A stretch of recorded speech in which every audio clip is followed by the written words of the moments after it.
August 25th was supposed to be just another evening in Houston, Texas. The air was thick with humidity, an eerie calm before the impending storm. Hurricane Harvey loomed on the horizon, threatening to change lives forever. But for one family, the real storm had already begun long before the winds picked up.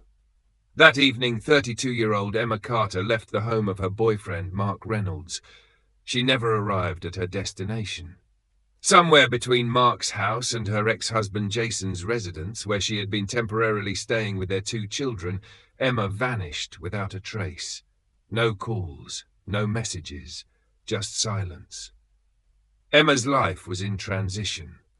She had been in the process of moving into a new home, a fresh start for her and her children.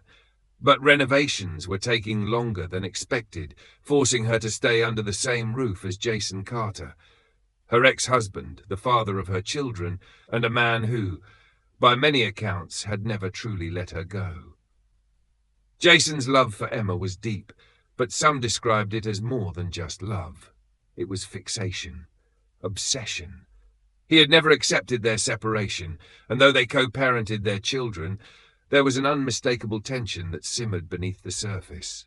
Friends recalled how Jason often spoke about Emma, not as a person who had moved on, but as someone who still belonged to him. When news of Emma's disappearance broke, the hurricane had already descended upon Texas. Authorities initially struggled to mobilize resources. Search efforts were complicated by severe flooding, evacuations, and infrastructure failures. For days, the priority was survival. But for those who knew Emma, the storm outside was nothing compared to the fear gnawing at them from within. Mark Reynolds, Emma's boyfriend, was questioned extensively. He was the last known person to see her alive. According to his statement, they had spent the evening together at his home before she left, heading back to Jason's house. There was no sign of distress, no argument, nothing to suggest she wouldn't make it home safely. Yet she never did. Jason, on the other hand, was a different story. When police spoke to him, his responses raised more questions than answers. He claimed Emma had never arrived, that he had assumed she was simply delayed due to the worsening weather conditions. But something about his demeanor seemed off. Investigators couldn't ignore his history with Emma, the possessiveness, the lingering resentment. As days turned into weeks, the case took on a chilling tone. There were no ransom demands, no financial motives, no immediate evidence of foul play, just a woman who had disappeared into the night. Some speculated that the hurricane had swallowed her up, that she had been caught in the rising floodwaters. Others believed something far more sinister had happened. Did Emma Carter fall victim to nature's fury, or was there a human hand behind her disappearance? And more importantly, if someone was responsible, were they walking free among those searching for her? Search efforts amidst the storm. The storm raged on, ripping through the small coastal town like an uninvited intruder. The streets were flooded, power lines snapped like brittle twigs, and yet amid the chaos, one worry eclipsed all others. Emma was missing. Her uncle, Ryan Reynolds, was the first to notice something was wrong. Emma always answered his messages, even if it was just a quick "I'm busy, talk later." But this time there was nothing. Silence.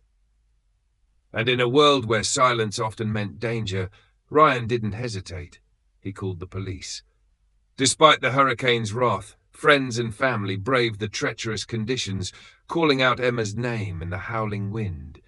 Flashlights cut through the darkness, searching for any trace of her.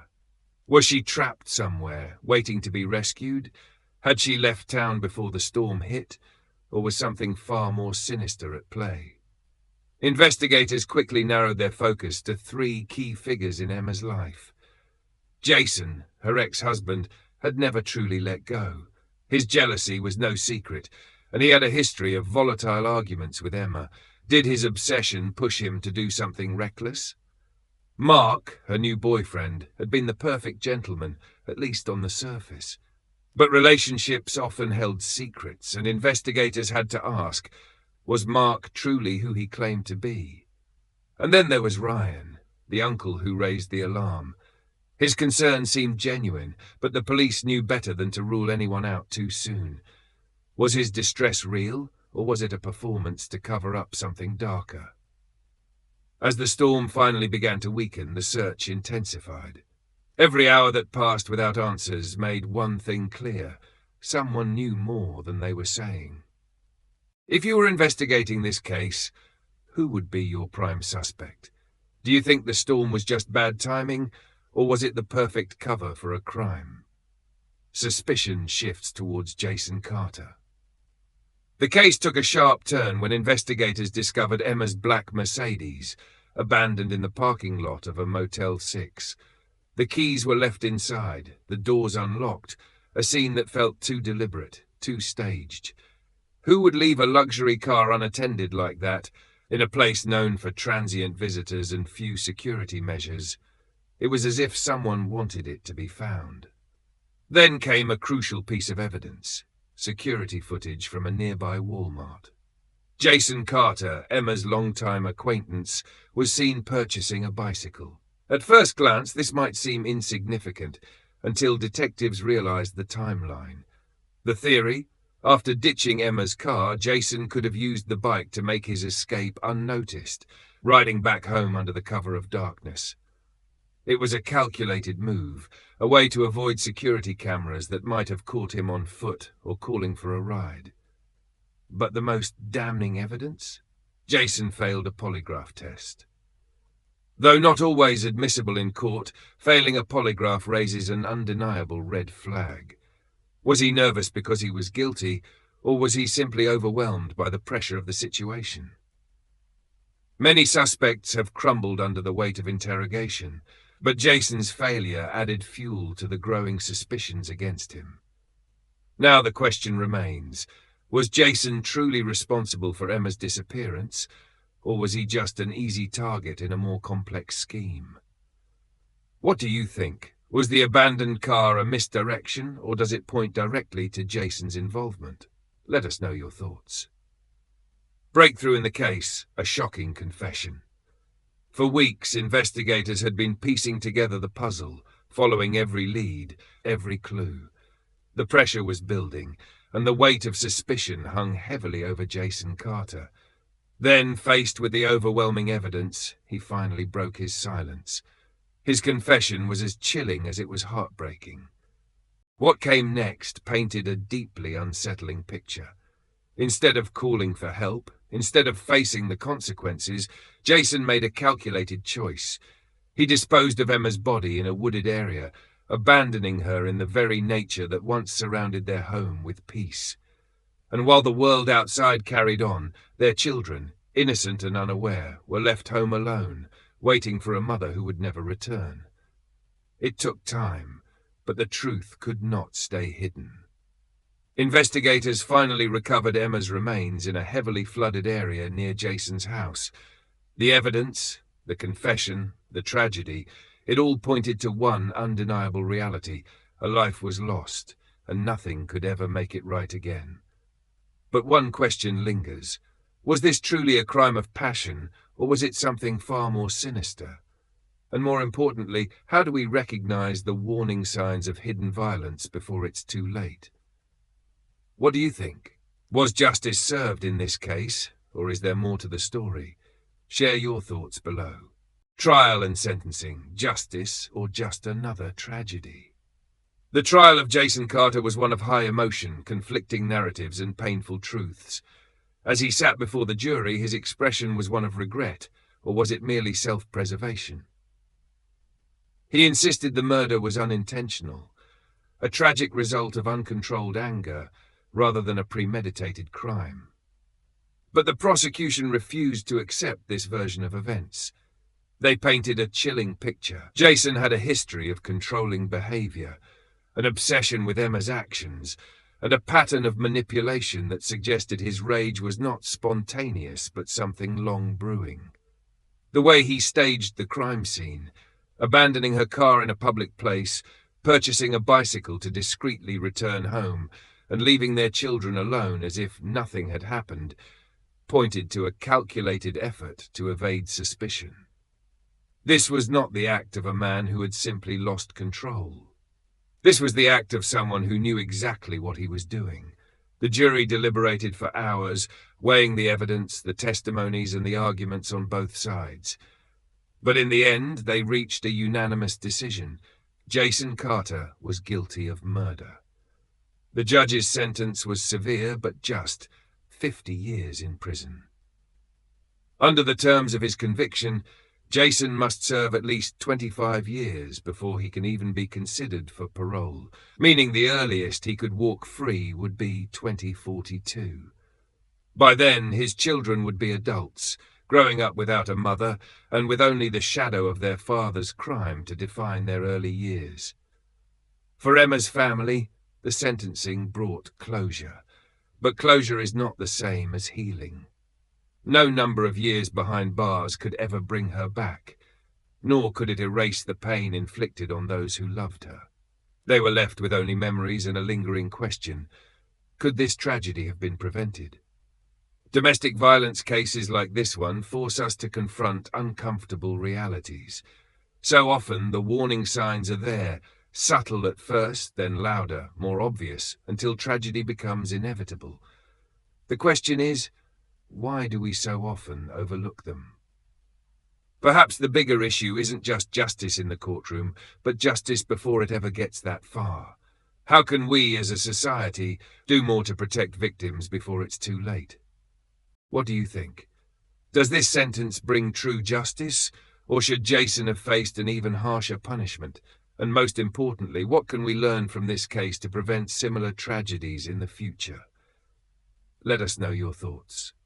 Impact on the children, a future shaped by tragedy. No crime exists in isolation. Beyond the courtroom, beyond the sentencing, beyond the headlines, there are always those left behind, silent victims whose lives are forever changed. For Emma's children, Liam, 8, and Sophie, 5, the loss was unfathomable. In a single irreversible moment, they were left without a mother, without a father, and without the safety of the life they once knew. The burden of explaining this tragedy fell to Emma's aunt, Cindy. There is no easy way to tell a child that their mother is never coming home, or that the person responsible for taking her away is the very man they once called Dad. But Cindy did what no child should ever have to endure. She sat them down and broke the news. How do you explain something so horrific to a child? How do you answer their innocent, heartbreaking questions? When is Mommy coming back? Or why would Daddy do that? Some things, no matter how gently they are told, will never make sense to a child. Perhaps they never truly make sense to anyone. But the pain didn't stop with Liam and Sophie. Emma's stepdaughter, Kristen Carter, originally Krista McDowell, faced her own internal battle. She struggled with the reality that the man she had grown up calling father was now a convicted murderer. The weight of that revelation was heavy, shaking her identity and forcing her to question everything she had once believed about family, trust, and love. Yet, despite her pain, Kristen made a decision that defined her strength. She vowed to support her younger siblings. She could have turned away, buried the pain, and distanced herself from the tragedy. Instead, she stepped forward, determined to give Liam and Sophie the love and stability they had lost. This is the part of the story that often gets overlooked. The aftermath, the children, the lives that must go on despite the darkness. Society focuses so much on the crime itself, the details of the trial, the sentence handed down. But what happens next? Who helps these children heal? Who ensures that the cycle of pain does not continue into another generation? The real tragedy is that stories like this are not uncommon. Across the world, countless children lose parents to violence, to navigate a world that suddenly feels unsafe and unpredictable. The scars of childhood trauma run deep. Some heal with time and support, while others linger, shaping the course of a person's life in ways we may never fully understand. So the question remains, how do we as a society support children who have lost everything to violence? How do we ensure they are not defined by their past, but by the love and resilience that still surrounds them? What do you think? How can communities and loved ones help children like Liam and Sophie find hope again? Let us know your thoughts. Emma Carter's tragic end, a story of obsession, control, and the aftermath of violence. Emma Carter's death was not just a crime. It was the result of a toxic cycle of obsession, control, and the refusal to let go. She was not merely a victim of a single moment of rage, but of something far more insidious, a relationship where power and possession mattered more than love and respect. Her story is one that echoes far too often in cases of domestic violence, where one person believes they have the right to dictate another's life, even at the cost of that life itself. Her murder shattered the lives of those closest to her. Her children, Liam and Sophie, were left without the warmth of a mother's love and the security of a stable home. Her stepdaughter, Kristen, was forced to confront an unbearable truth, that the man she once trusted was capable of something unthinkable. But in the midst of tragedy, there was a glimmer of hope. Justice was served. Jason Carter was convicted and sentenced, ensuring that he would not be able to harm anyone else. More importantly, Emma's children were placed in the care of loving family members who were determined to protect them from the shadows of their past. In their new home, they would not only be cared for, but given a chance to heal, to rebuild, and to define their future, not by their loss, but by their resilience. This case is a painful reminder of the devastating impact of domestic violence, not just on the victim, but on everyone left behind. It forces us to ask difficult questions. How do we recognize the signs of a dangerous relationship before it's too late? How do we protect those trapped in cycles of control and fear? Most importantly, it reminds us of the strength of survivors, of those who, despite their pain, choose to fight for justice, to care for the innocent, and to turn tragedy into a call for change. What do you think? How can we, as a society, do more to prevent domestic violence and support its victims? Share your thoughts below.